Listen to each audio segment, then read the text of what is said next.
গণতন্ত্রের যত বাধা যত বিপত্তি এসেছে বারবার এই বেগম খালেদা জিয়াই সেখান থেকে উত্তোলন করছে বাংলাদেশকে এবং বাংলাদেশকে উচ্চ শিখরে পৌঁছে নিয়েছে আমাদের নেত্রী বেগম খালেদা জিয়া।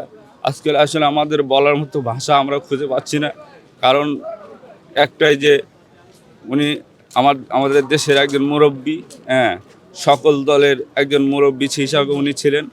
আর এই মুহূর্তে উনি চলে যাওয়াতে আমরা আসলে অনেক শোকাহত এবং আমরা চাই আল্লাহ তাআলা তাকে যেন বেহেশত নসিব করুক। আমরা আসছি মূলত নাটোর গুরদাসপুর থানা থেকে আসছি, হ্যাঁ, ওখান থেকে আমরা আসতে অনেক কষ্ট হয়েছে, কারণ গাড়ি ঘোড়া অনেক যানজট এবং কুয়াশা, হেঁটে হেঁটে আসতে হচ্ছে দীর্ঘ পথ। এখনও আমরা হয়তো ঘন্টাখানেক হেঁটে যেতে হবে আমাদের অবস্থানে।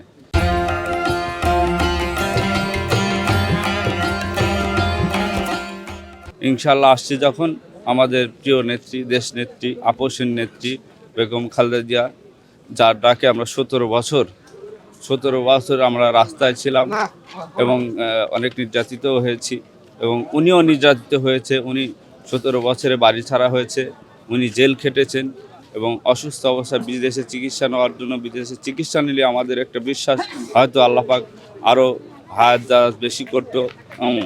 তো সেক্ষেত্রে আমরা সে চিকিৎসাটাও আমাদের নেত্রী পাইনি, না পাওয়ার কারণে আজকে তার বিভিন্ন ধরনের বিভিন্ন ধরনের সমস্যাগুলো জটিলভাবে আক্রান্ত হওয়ার কারণে আজকে তার এই অকাল পরিণতি। আর এই জন্য আমরা আসলে প্রচণ্ড কষ্ট পাচ্ছি। আসলে আমাদের বলা চলে একটা স্পর্শকাতর জায়গা বেগম খালেদা জিয়া, কারণ তার নির্দেশনায় আমরা 17 বছরে যখন যেটা নির্দেশনা দিয়েছে সেই নির্দেশনা তাৎক্ষণিকভাবে আমরা পালন করেছি, রাস্তায় ছিলাম, আমরা মার খেয়েছি, জেল খেটেছি, তাতেও আমাদের আপত্তি নেই।